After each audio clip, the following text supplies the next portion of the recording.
अगर चराचर जगत में परमात्मा भरा है तो तुम्हें कोई कमी हो सकती, या दुख हो सकता, या चिंता हो सकती? हो इसलिए रही है क्योंकि तुम्हें विश्वास, हमें विश्वास नहीं, हम अंधकार में। और विश्वास नहीं तो बिन विश्वास भगत ही नहीं, देहविंद्र वही न राम। विश्वास नहीं तो काम नहीं बन रहा तुम्हारा। अचाह होने में तुम समर्थ हो कि नहीं, योग्य हो कि नहीं हो? ये कितनी जादूगरी, कुछ न चाहो और कुछ न करो। रुक के तो देखो एक बार, कुछ न चाहो लेकिन अंदर से न चाहो। हमसे तो कह सकते हो और हम तुमसे कह सकते हैं, लेकिन अंतर्यामी से उससे छुपा पाओगे? वो तो जानते ही तुम क्या चाहते। यहां तक भक्त हो जाता कि प्रभु तुम भी ना मिलो, कोई बात नहीं, तुम स्वतंत्र हो, चाहो तो हमारा कल्याण करो, चाहे ना करो। बस वो तुरंत जैसे आप प्रयत्न हुए नहीं कि अहंकार अपने में शांत हुआ, वह परमात्मा प्रकट हो जाता है, क्षण मात्र में प्रकट होता है हृदय में। उसी क्षण प्रकट हो जाता है जिस समय जीव अप्रयत्न और अचाह होता है। ये बहुत बड़े संत का अनुभव मैं बता रहा हूं, सब संतों का यही अनुभव। कबीरा जो जीवत मरे तो पावे करतार, ना कुछ न चाहना, कुछ न करना, मरे के समान हो जाना है। कुछ ना चाहो, कुछ ना करो तो तुम मरे के समान हो गए कि नहीं हुए? लेकिन उसी दशा में परमात्मा प्रकट होगा, और ऐसा प्रकट होगा कि फिर छुपेगा नहीं। एक बार केवल वो दशा खुली नहीं कि बस निश्चिंत हो गए, बिल्कुल निर्द्वंद निश्चिंत। आनंद की खोज खत्म, सुख की खोज खत्म, सब इच्छाएं समाप्त। जैसे कल एक चर्चा और आई थी कि वहां कुछ भी हो सकता है, तो वो बात हो तो सकता है, लेकिन जब इच्छा तुम्हारी बचे ना तब प्रकट हुआ। तो तर्क छुपा है। जब तुम हो नहीं तो कौन इच्छा करेगा? हो कुछ भी सकता है उस अवस्था में। जैसे कल एक चर्चा आई थी कि जैसे स्वप्न के उदाहरण के लिए तुम्हारा मन ब्रह्मा होता है, स्वप्न का तुम्हारा मन ब्रह्मा होता है, तो स्वप्न में तुम जैसा मन में आता वैसा बाहर होने लगता कि नहीं होने लगता? कल है की चर्चा थी कि जैसे स्वप्न में मन में आ जाए, मन में केवल आ जाए कि ट्रेन उड़ रही है, तो उड़ती दिख सकती है कि नहीं? स्वप्न दृष्टा के आपके मन में आ जाए कि ट्रेन उड़ रही तो उड़ती दिख जाएगी कि नहीं दिख सकती? अरे स्वप्न में दिख जाएगी, इसमें कोई आश्चर्य नहीं, बहुत कुछ दिख जाता है। दिख जाएगी कि नहीं? दिख जाएगी।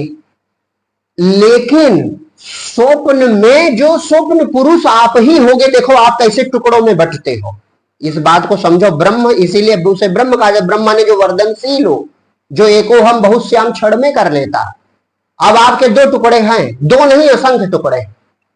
आप जब स्वप्न में खड़े होकर देखोगे ट्रेन उड़ती है, समझो हमारी बात को, स्वप्न में आप खड़े होकर देख रहे हो ट्रेन उड़ रही है, तो क्या जानोगे कि ये हमारे सोचने से उड़ रही? नहीं जानोगे। तुम्हारे असंख्य टुकड़े हो गए, चंदन हुए कि नहीं हुए?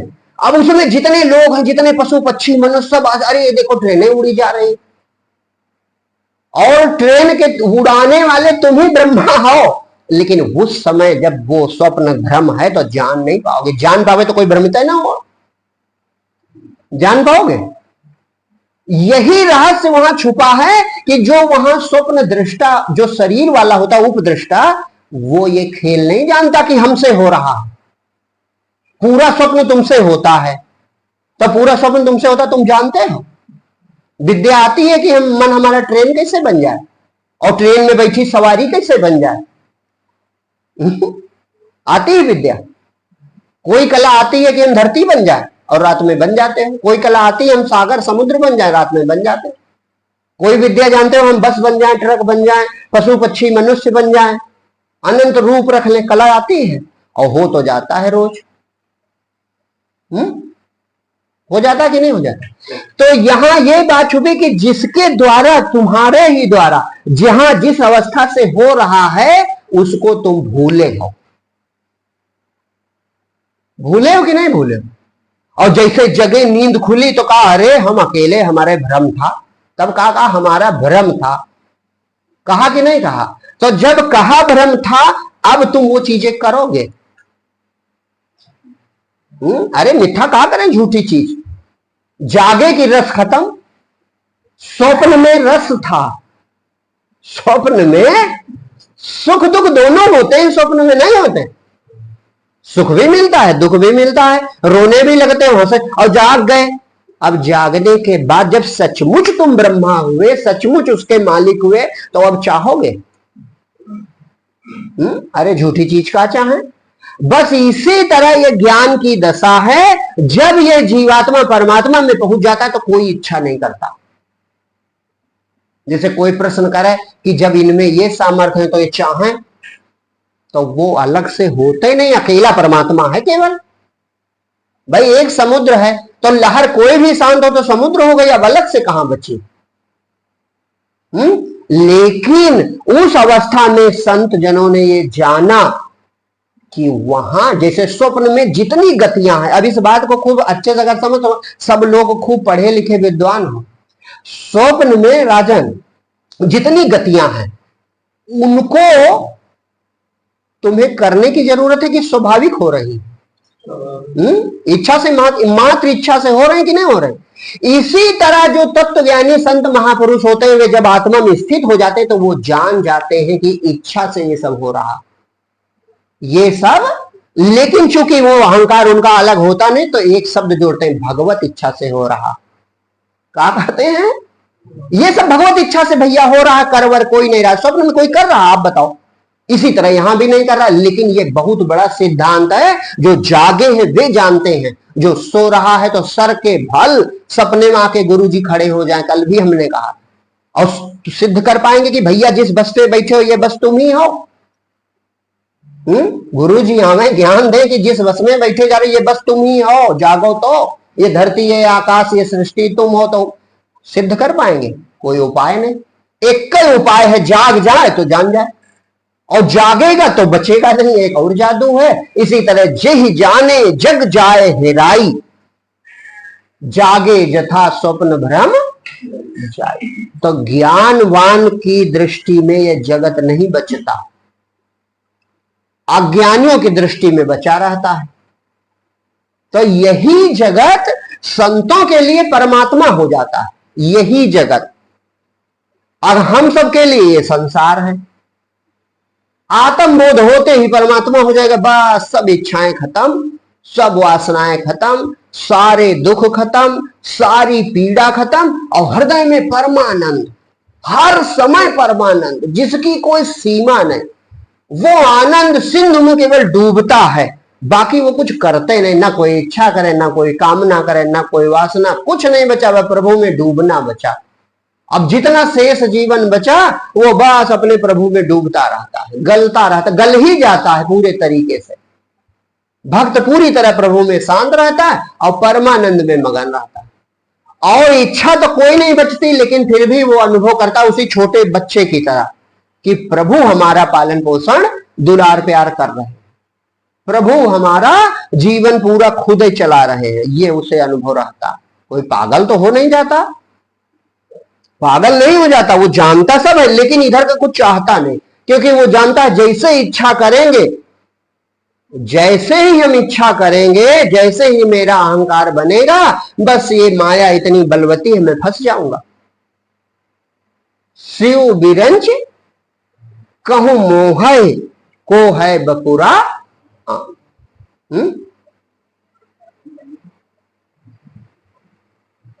मतलब बपु माने होता है शरीर, बपु माने आकार। तो जब तक आकार रहेगा, जब तक आकार रहेगा, तब तक आपका मैं यानी त्रिपुटी बनती रहेगी। लेकिन ज्ञानवान की बनकर भी बनती नहीं है। ज्ञानवान की त्रिपुटी बनके भी बनती नहीं है। वो जानता है कि केवल अकेला परमात्मा है, लेकिन फिर भी जब वो व्यवहार में होता तो प्रार्थना करता है कि प्रभु अपने शरण में रखना, प्रभु हमारे बस की बात नहीं। वो भजन करता रहता है। जीवन मुक्त महामुनि जेऊ, हरि गुण गन निरंतर तेऊ। काहे के मारे कि जब तक शरीर है हम पल में, जैसे नारद जी को परमात्मा में डूबे तो कामदेव पराजित हो गया, और जैसे उरंग करो गर्भ थोर भारी तो फंस गए, नाच गए। तो इसीलिए संत डरते रहते हैं कि प्रभु जब तक शरीर है, तो जब मैं भाव बनता है आभास भर का, तो वो प्रार्थनाओं भजन करते और या तो अपने में शांत रहते। तो ये आनंदमय दशा, जीवन मुक्त दशा, अमरता वाली दशा आपको प्राप्त करनी है तो बहुत सरल है। केवल एक चीज, अपनी इच्छाएं वासनाएं छोड़ दो। अचाह होने का मतलब अपनी इच्छाएं वासनाएं कामनाएं छोड़ दो, देखो मिल जाएगा परमात्मा, हृदय में ही मिल जाएगा। चैतन्यता ही तो है, वो प्रकट हो जाएगी पूर्ण रूप से। आप चेतन इस समय भी तो चेतन है तो हो कि जड़ हो? आप ज्ञाता हो कि नहीं हो? ज्ञाता हम हैं, आप हो कि नहीं हो? जैसे हमारे वेदों में जो ज्ञान कहा गया तो वहां पहचान कराई गई कि प्रज्ञानम ब्रह्म, प्रज्ञानम माने सब शरीरों में जो ज्ञाता है वो परमात्मा है। तो ज्ञाता कौन है? आप हो कि कोई और? ज्ञाता माने जानने वाला। क्या ज्ञात करने वाला? ये जान लो। जैसे गर्मी है, कौन जानता है? दिन है, सत्संग हो रहा है, हम यहां बैठे, ये चीजें कौन जान रहा है? तो जो जानने वाला है वो ब्रह्म है। प्रज्ञानम ब्रह्म का मतलब जो सब शरीरों में ज्ञाता है वही परमात्मा है। पहचान कराता, इसको कहते हैं वेदों का लक्षण वाक्य। लक्षण वाक्य माने वो पहचान कराता है। अगर भगवान को पहचानना है तो कैसे पहचान लो? तो जो हमारे अंदर जानकार ज्ञाता है, जो मृत्यु में कहा जाता चला गया, तो ये ज्ञाता शक्ति ही क्या है? ब्रह्म है, परमात्मा। तो इस समय उपलब्ध है कि नहीं है? और पहचान के लिए कहा गया अयम आत्मा ब्रह्म, दूसरे वेद में। मतलब ये जो तुम्हारी चेतना है, अंदर चैतन्यता, यही ब्रह्म है। उपदेश के लिए कहा गया तत्त्वमसि, तू वही है। और नजदीक बता दिया गया कि तुम ही वो हो, चिंता ना करो। अभ्यास के लिए कहा गया, चौथा वेद कह रहा है अहम ब्रह्मास्मि, माने ये जो मैं उठ रहा है ये ब्रह्म ही है। तो ये जो मैं वाली आपकी डोर है, ये शरीर की साक्षी है कि नहीं है? शरीर में बदलाव हुए, शरीर बचपन से आज तक कितना बदला, लेकिन तुम नहीं बदले, ये प्रमाण है। क्योंकि तुम बदल गए होते तो ये बदलाव न जानते। जो खुद ही बदल जाएगा बदलाव कैसे जानेगा? जन्म से आज तक तुम नहीं बदले और शरीर ने बहुत रूप बदले, तो ये बदलाव तुम जानते हो कि नहीं जानते? और स्वप्न में दूसरे शरीर का प्रयोग कर लेते हो।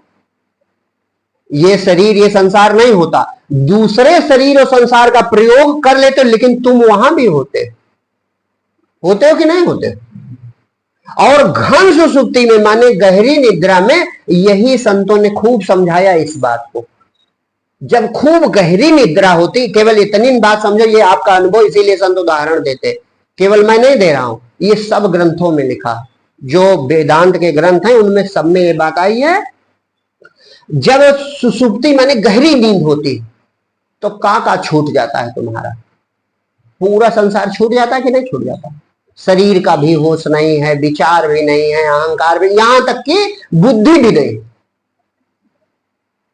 बुद्धि नहीं होती, इसीलिए कहते हैं कुछ होश ही नहीं रहा। इतनी गहरी नींद आई कि कुछ होश नहीं रहा। स्वप्न में बुद्धि रहती है, लेकिन सुषुप्ति अवस्था में बुद्धि नहीं रहती। तो जब बुद्धि भी नहीं थी तब तुमने एक चीज कही, बुद्धि भी नहीं थी तो जब जगे तो एक बात कही। क्या कहा? ऐसा सुख से सोए, ऐसी गहरी नींद आई कि बड़े सुख से सोए, ऐसी गहरी नींद आई कि बड़े सुख से सोए। ये वेदांत समझाता है। उपनिषदों में ये उदाहरण बार बार दिया गया। काहे के लिए? ताकि ये जीव बुद्धि से पकड़ सके उस अवस्था को। तो जब तुम्हें अपने तक का होश नहीं था तब सुख मिला तुमको।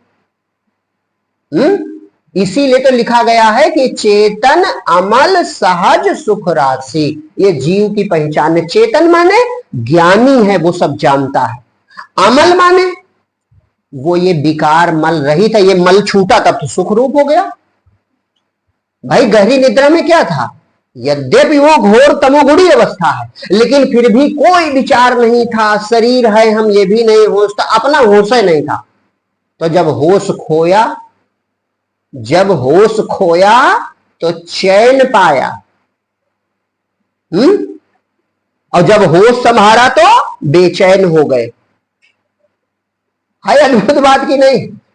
जैसे होश संभाला, शरीर का संसार का सब संभालना शुरू किया तो थक गए कि नहीं थक गए? तो जब होश संभाला तो बेचैन हो गए, और जब बेहोश हुए तो चैन मिला। तो चैन अपने में है कि बाहर है? चैन अपने में। इतनी तो पहचान होनी चाहिए। एक संत और बड़ी अच्छी बात बताते हैं। कहा विश्राम कब मिला? बिना श्रम के कब हुए? जब स्व में गए, अपने में गए। और जब पर में आए, पर ये शरीर और संसार, तो परिश्रम किया। पर के साथ श्रम हो सकता है। भाई ये 5 कर्म इंद्री, ज्ञान इंद्री और मन बुद्धि मिले तब तो श्रम करोगे। तो ये है पर, ये तो छोड़ के चले जाओगे। तो पर के साथ क्या होता है? श्रम। और अपने में मिलता है विश्राम। विश्राम माने आराम, आराम माने आनंदमय दशा। तो जब बेहोशी में तुमको आराम मिल जाता है, तो अगर एक बार भी होश पूर्वक अपने में शांत हो गए, एक बार पहचान स्वयं को, स्वयं माने जो वेद कहते हैं तू ही ब्रह्म है, एक बार पहचान स्वयं को, सारा दुख मिट जाएगा। स्वयं पसारा ये जग सारा, द्वैत नजर नहीं आएगा। देख ठहर कर योगी कितना, निज स्वरूप सुखकारी है। और ये दुनिया जो बहुत रसीली, एक छलावा भारी है। सोच समझ कर चलना प्यारे, मंजिल दूर तुम्हारी। तब बड़ा शांति का मार्ग संत बताते हैं। अचाह हो जाओ, प्रभु को पाना है तो अचाह हो जाओ। भगवान को पाना है तो क्या करो? अचाह हो जाओ। और बड़ी सुंदर बात बताते हैं वही संत, कहते हैं अपना मानना है तो प्रभु को मानो। काहे? जिनको तू अपना मान रहा, जिन पे तू छिड़क निज जान रहा, जिनकी खातिर तू खपता है और जिनकी माला नित जपता है, तन्हा ही तुझे चलना होगा, तेरा साथ न देंगे अंतिम पल। तो वो कहते हैं अपना मानना है अगर तो किसे मानो? प्रभु को अपना मानो। दुनिया से अचाह हो जाओ। दुनिया में कुछ नहीं है जो तुम्हें शांत कर सके, तृप्त कर सके, पूर्ण कर सके, तुम्हारा पेट भर जाए, ऐसा है ही नहीं बाहर। भाई हमने कम किया, लेकिन जिन्होंने बहुत किया वो भी तो भूखे प्यासे हैं कि भूख मिट गई। देखने की, पाने की, करने की इच्छा मिटी का? तो जब उनकी नहीं मिटी तो विवेकी वही है कि जो दूरे से, जो बीज में वृक्ष देख ले वो विवेकी है। काहे? वृक्ष होने तक तो उम्र बीत जाएगी, फिर श्वासें नहीं बचेंगी, शक्ति तब का भजन करोगे? तब विवेक यही है कि बीज में ही वृक्ष देख लो। माने आज ही वो चीज दूर से झांक लो कि अरे इसमें तो कुछ नहीं, इधर जाना व्यर्थ है। तो इधर की यात्रा नहीं है, इधर बस इतना है, ये करके देखो अपने, बड़ी शांति से चुपचाप बैठ जाओ, कुछ चाहो ना, आप प्रयत्न हो जाओ। ठीक? अब ये पूर्ण भरोसा रखो कि लहर बैठेगी तो नीचे समुद्र जरूर है। तो आप शांत होंगे तो परमात्मा में शांत हो सकते हैं। ये याद रखो, एकदम गांठ बांध लो। उसमें देखने की जरूरत नहीं कि नहीं सोच समझ के डुबकी लगानी है ना। जैसे पिछली बार कहा ना कि नाक साथ डुबकी मारो, माने चिंता करबे न करो। जैसे लहर बैठेगी तो समुद्र में तो बैठेगी, किरण शांत होगी तो सूर्यन तो शांत होगी, तो आप शांत होंगे तो परमात्मा में शांत होंगे। इसलिए सोच विचार करबे ना करो।